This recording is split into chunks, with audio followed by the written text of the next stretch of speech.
Hi, everybody, and welcome to Bnow Coffee with Jeanie and Cindy. And today we're going to be talking about something I find completely fascinating, and it's portals, dimensions, and time travel.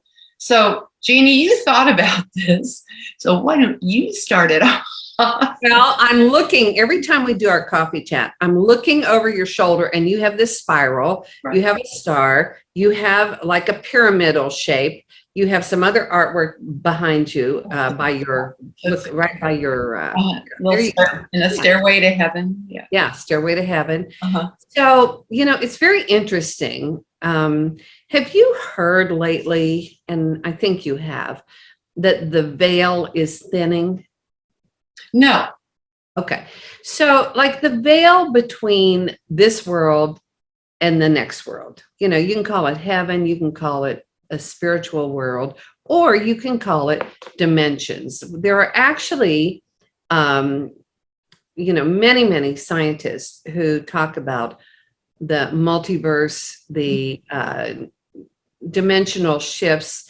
In fact, there have been some, did you ever see that movie called Sliding Doors? Okay. No. Sliding Doors was this couple and they're getting on a subway, but if they walk through the door or if they don't, it changes the outcome because they are going through different portals and different dimensions. Isn't that interesting? It is. And often we hear about these things kind of through pop culture, if you will. And very interestingly, and I don't want to go down this rabbit hole too far, but just a little bit. But most people have heard of people who are, prognosticators, who are seers, who can kind of see into the future, if you will. And even people like Nikola Tesla, he talked about the dimensions of time and space, as did Einstein. But if you think about it, when we reach a point of making any kind of decision, it's been postulated that it creates a different timeline. Well, Edgar Cayce back last century was a humble little photographer, and then he lost his voice. He was without voice for like 4 years, finally was hypnotized, was told to be hypnotized. He got his voice back. And he became what people called the sleeping prophet. And he was horrified when he heard what he was saying, in trance, if you will, because he was talking about like reincarnation and all of that. Well, no. I mean, he was like a Sunday school teacher. And he was like, no, we don't believe in that. We don't. Oh, wow. Yeah. But it's very interesting because Cayce, and you can look this up, it's Cayce, Edgar Cayce. I actually share a birthday with him, not the same year, but and Queen Latifah too, March the 18th. I keep saying that I'm their love child. And my sister-in-law. Okay. There you go. But interestingly enough, he made these predictions like Earth changes and all of that. Well, the USGS, which is the Geological Services, and the Navy maps have also, in the past number of decades, done these maps that shows that the earth will be flooded, and that like the United States broken up into different things and all of that. Well, guess what? It hasn't happened. And according to what I've been reading, Cindy, it has not happened because people are aware of it and went, oh, no, we're going to focus on not the earth, not these 25-foot tsunamis destroying life, and not all of this. And so we're able to create different outcomes. And I think it comes from the Bible too, where Jesus said, whatsoever things you ask believing. And the power of our minds focused together is exponentially greater than just one mind, which is why you and I have decided over these past 5 years to include so many people. We've interviewed people on air. We've gotten people together. We pick their brains. We are open, not that we swallow everything that everyone says, nor do we expect to be believed. But if you will look up online, there is something called Project Looking Glass, which was a technology that has been known for a long time by our world leaders, even a priest from the Vatican, and he had what he called chronovision, and he could see into the future. Andrew Basajo, who is now an international attorney in Vancouver, Washington, but he grew up in New Jersey, and his dad worked for the Ralph M. Fair Company, which was a CIA operation, and they were using the Tesla equipment to time jump and time travel. And so they would take these kids who were easier to, they didn't have all this mental stuff going, well, that can't happen. And they were jumping them from New Jersey to Santa Fe, New Mexico, picking them up in the plaza and taking them to Los Alamos when the whole bomb thing was being built, the Manhattan Project. So, people have known about this. Andrew Basajo also was sent back many times into the past, and he was sent back to watch the assassination of Lincoln in Ford's Theater. But what he said was, it was so interesting. Each time he went back, he saw little deviations. Like one time he went in and there was this young dandy, and he was talking to this lovely lady with her parasol and stuff in Ford's Theater before the show started, the theater started. The next time he went back, this young man had two women that were there. And he was also sent back to watch the Gettysburg Address with Lincoln. And there is a picture taken, and you can find it in the archives, the National Archives. He somehow tumbled through this time portal and lost his shoes and lost his hat. And this he was walking, he knew where to walk, where the speech was going to be given, Cindy. And this, he was walking barefoot, and this guy saw him and questioned him and said, well, I'm a cobbler, I'm a shoemaker, let me just give you some shoes. Well, he gave him these big shoes, and he was just a kid, he was like 8 years old. But he had this kind of 60s, almost like a skater cut haircut. Well, there's a picture of him walking by, and there's the stands and stuff where Lincoln is, and his picture was taken, proving that he was there. My goodness. So what does that mean, and why do we care? I think it means that we have access to all kinds of different outcomes. We decide, Cindy, you and I have so many robust conversations about deciding who we are, what we want, taking the steps that brings us to that outcome. Absolutely. And when you know that, I've actually exercised that before, Jeanie. And because sometimes we'll get in a stressful situation, or, myself, I'm very creative. When I sat down to write my book, Ruby, so I have a trilogy, Pearl, Diamond, and Ruby. With that in mind, I knew that the book was already written. Yes.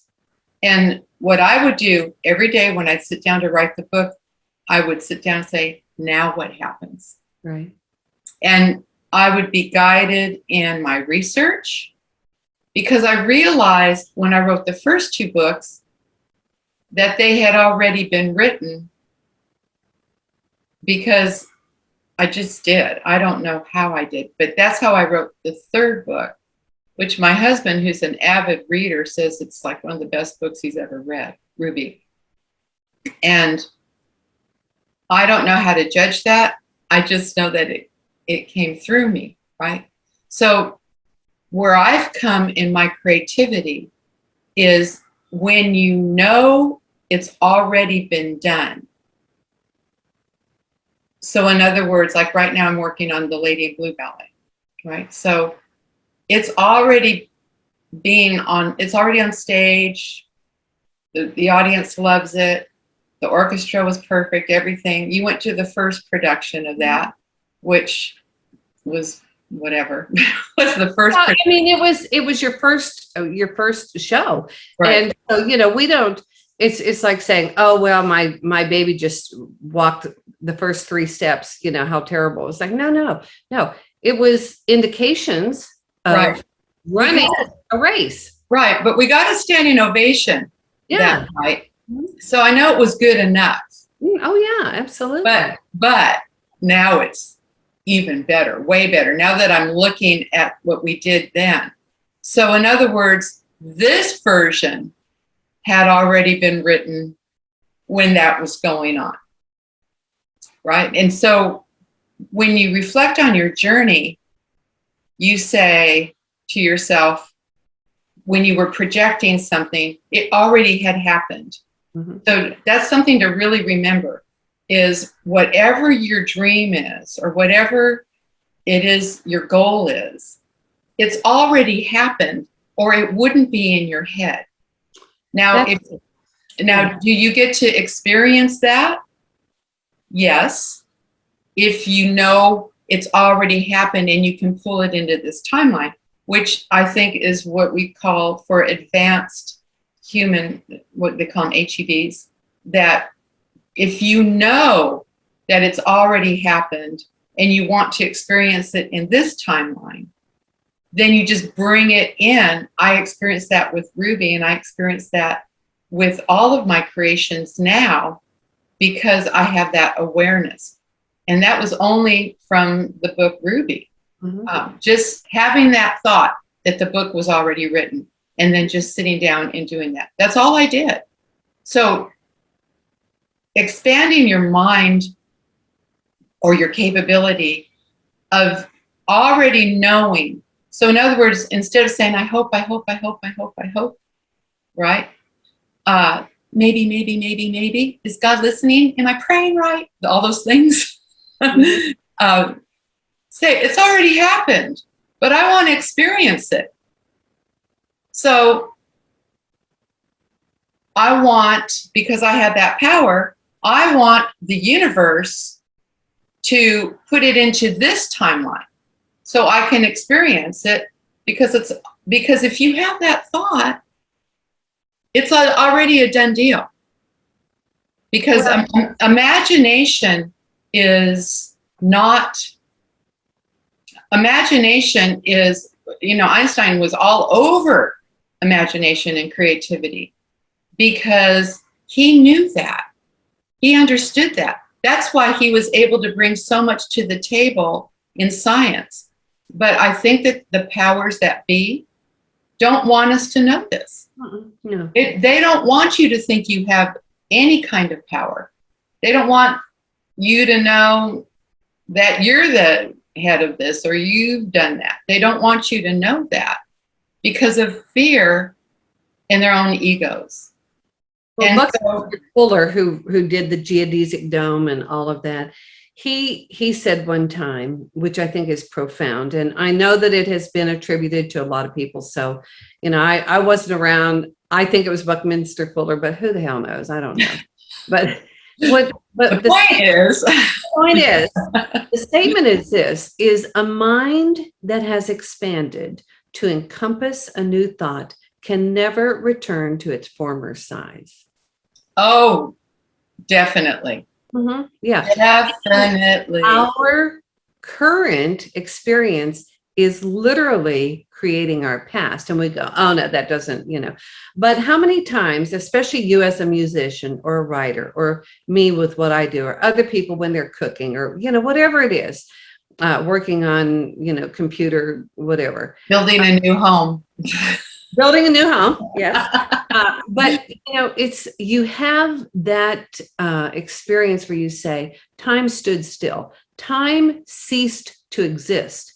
Well, it is in that one moment that you are in perfect alignment with the divine, with that, we call them timelines, dimensional lines, portals, but we have stepped into a space, Cindy, where nothing exists than that which we are focused on. So this is a big conversation.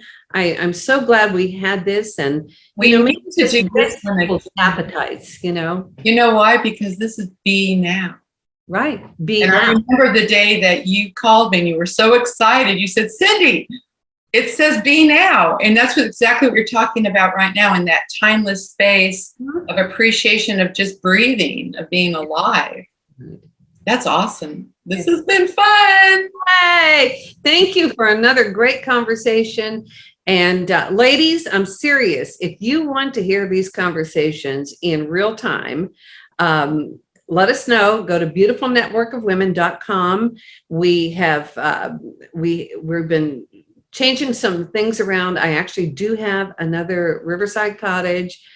Go to beautifulnetworkofwomen.com, sign up, and I will contact you, and we'll just see. And you can be part of this, which is September 23rd through 26th. Our retreat of this year. Yeah, our retreat in Junction, Texas. So this is our 2022 retreat, in case you're watching this. In case you're watching it later. Later, Yes. right. Okay.